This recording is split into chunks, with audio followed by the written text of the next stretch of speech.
Hello and welcome, I'm Tafaragadamu. Last week, Addis Ababa hosted the 20th ILO Regional Conference for Labor-Based Practitioners. The 5-day gathering brought together multiple stakeholders. And joining me to discuss the outcomes of the conference is ILO's Regional Director for Africa, Madame Fanfan Rwanyindo. Madame Rwanyindo, a very welcome to the program. Thank you for hosting me. So, you support 53 African countries? 54. 54 African countries. You're almost present in support every country on the African continent. Yeah. But you maintain how many regional offices? Something like 13? We have 12 offices in Africa. So basically, what I would say is that each offices cover like 5 or 6 countries. Sometimes 2 is the Harare, they have just 2 countries, and Lusaka, they have 3 countries, but other offices, they have 4, 5, or 6. Let's talk about the achievements of the ILO on the African continent. The headquarters for the Africa region is based in Abidjan, Côte d'Ivoire.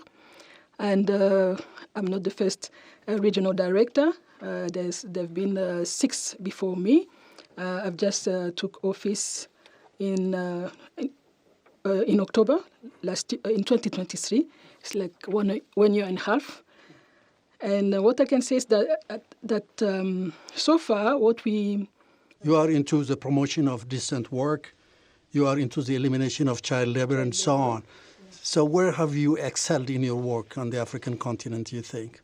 I would say that we have excelled in fighting child labor and forced labor, but also in, I would say, promoting the ratification of conventions, different conventions, labor conventions, because we have now so many countries, or almost African countries, they are ratifying convention, like convention on sexual harassment in the workplace, conventions on different occupational safety and health.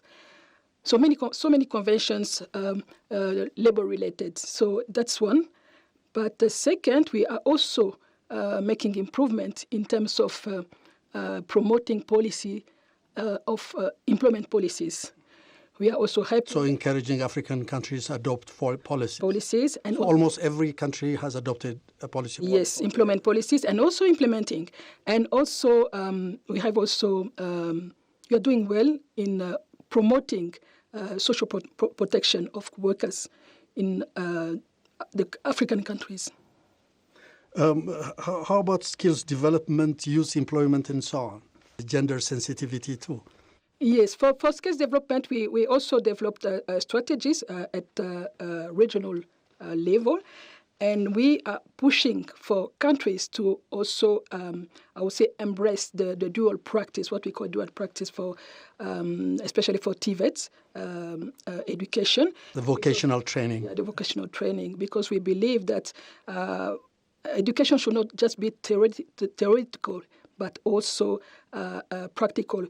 Because sometimes what we see that there's that mismatch between what people study at school and what the needs on the labor market. So there's that need to have also that, I would say, practice during their training.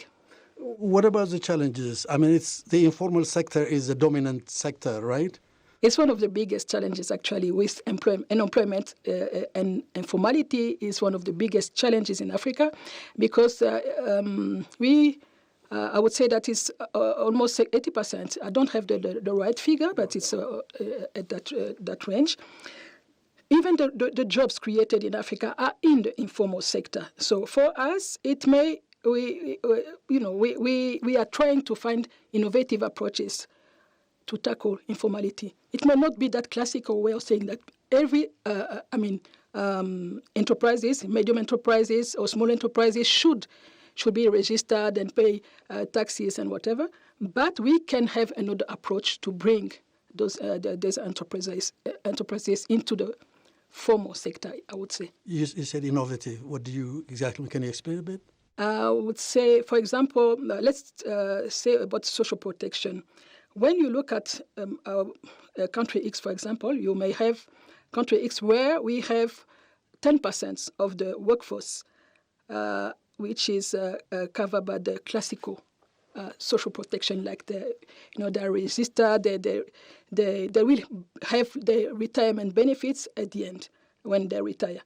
But we have the other 90% which are not covered. What do you do for that workforce? For us, we think that we can also bring savings, teach them to save, how to save. We have it. I will take an example, for example, of my country. Yes, I'm the regional director, but I come from Rwanda. And in Rwanda, for example, we have, besides the Rwanda Social Security Board, within that we also have a scheme which we call Ejo Heza, where people from the informal sector can contribute to prepare their retirement, and I think it's one of the way we can also tackle informality. But we also think that, especially for domestic workers, where we know that can't track domestic workers, we cannot track them, and I saw it in Côte d'Ivoire, for example, where they have an approach of having the employers to declare the domestic workers in the social security funds for them to be covered. So there are different approaches, and it will be also one of the thematic we will discuss next month in the what we call ILC, ILO International Conference. Despite the achievements that we have seen in the labor market, there is a high youth unemployment on the African continent. That's something that you're also grappling with as one of the biggest challenges, right? Yeah, it's one of the biggest challenges, actually. Everywhere I go, in each country I go, the government will express that concern. The youth unemployment, because the majority of the population in Africa are youth. But we, as ILO, we are also trying to help by bringing some approaches like the EIP, the Employment Intensive Investment approach, where we think that each government should be deliberate when they invest for development, economic development, and make sure that all investment are also creating jobs. So do you think that you are making some progress along that line that would address some of the issues that you just mentioned? Ethiopia is one of the examples, because what we are seeing here, the big transformation we are seeing in Ethiopia, especially in the sector, the construction sector, is where they also apply that approach of employment-intensive investment. They make sure that all the construction projects, environment projects they are also creating decent jobs. And for that, they have the technical support of ILO. So let's get to the 20th ILO conference that you have organized in Addis Ababa. That basically tries to address some of the issues that you just mentioned. Tell me more about that. The 20th conference was about building resilient communities, also, but also for, I would say, promoting the EIP. EIP, what I was saying, that it's the employment-intensive investment, is to make sure that investment are creating jobs, not only jobs, but decent jobs. So this conference was gathers different countries. It was 25 countries of Africa, and I think 25 ministers, not only labor ministers, but also infrastructure ministers and employment ministers. And the aim was to share experiences between the countries of what is happening in terms of creating jobs through investment by the government, and also by PP, or by government and private sector. So the good thing of this conference is that we had the opportunity also to visit it was not just about, talking about what is happening, but we went into the fields, and we visited sites, and we saw what is happening here. What did you see? For example, we went to the museum, Palace Museum, and it was rehabilitated. And I even heard that it's not yet, officially launched. So these construction sites employed workers, and we also went to the Izot Adnan, the museum for the Black Victory. Is Adua Museum. This is another construction site, and we went also to the Best Friend Park. Is it a kind of big park? Friendship Park, and all that park. There are two purpose: entertainment, museum is entertainment, tourism, but as well, the protecting the environment, because all the construction are environmental friendly, and also creating jobs. For that part, for us, is really important, creating decent jobs. So we have to make sure that, because when we look at the statistics, I think all the project the government of Ethiopia are creating around 200,000 jobs per year. This conference kind of discussed a wide array of issues, from rural infrastructure to roads development to industrial production and so on. Can you give me a good picture of how many cross-sectoral issues were discussed? Yes, just broadly speaking, for this conference. For this conference, of the course, 20th conference that you organized here in Addis Ababa. Yes, for this conference, of course, it was based, because it's always based on what is happening in the host country, and in this country, the focus of the investment, the government investment, is in the sector, the infrastructure sector, as well as the environmental, environments sector. So for us, the conference was, based on that, focusing on that. But we also discussed what happened in Kigali during the last conference. But for the moment, I think what is happening with this program of creating employment through investment is always based on what is happening on the ground. If country X, for example, has decided for this country, we are going to focus on agriculture, where we think that this is the niche where we can, create, a lot of job. That will be the focus. Here, the big project of the government is construction and environment.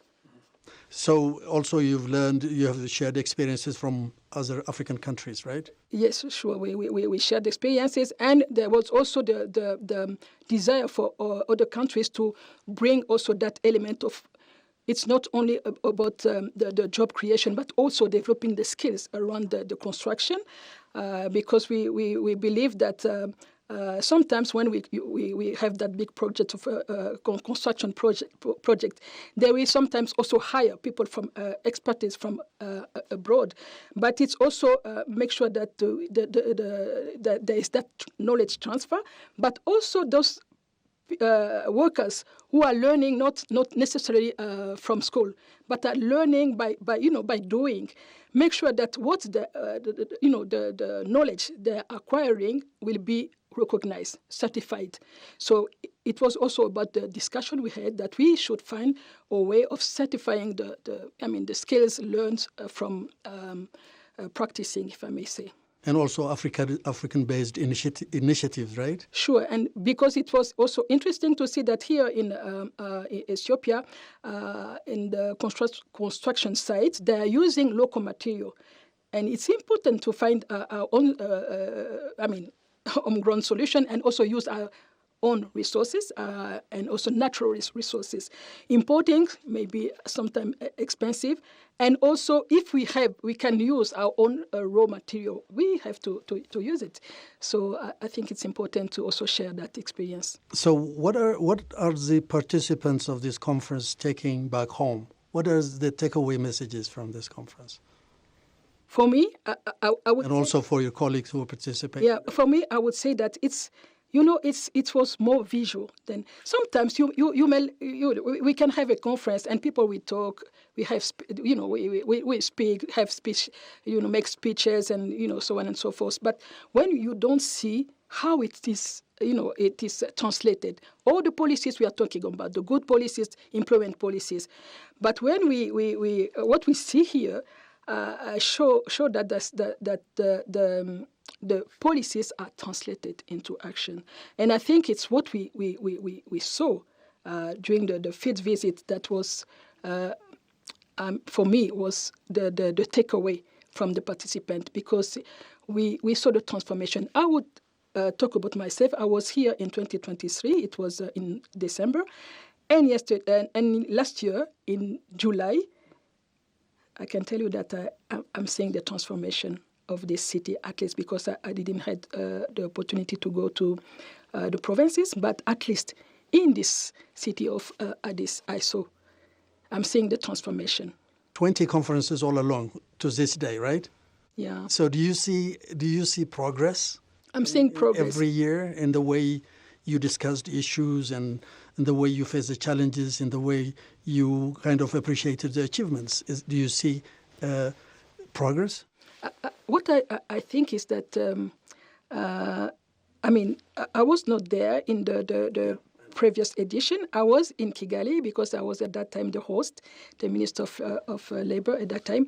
Maybe the way we are now doing the conference is different because we also have that part of visiting the sites, and discussing about, what is happening concretely, how the country has managed to achieve this and that, in terms of creating jobs, which is, I think, for me, most important than, have a meeting, discussing, and go, But who knows that? Who knows that what we are talking about is really implemented? Nobody knows, unless you see. Well, thank you very much, Madame. It was really a pleasure having you on my show to discuss this important issue. Thank you so much for having me. It was a pleasure.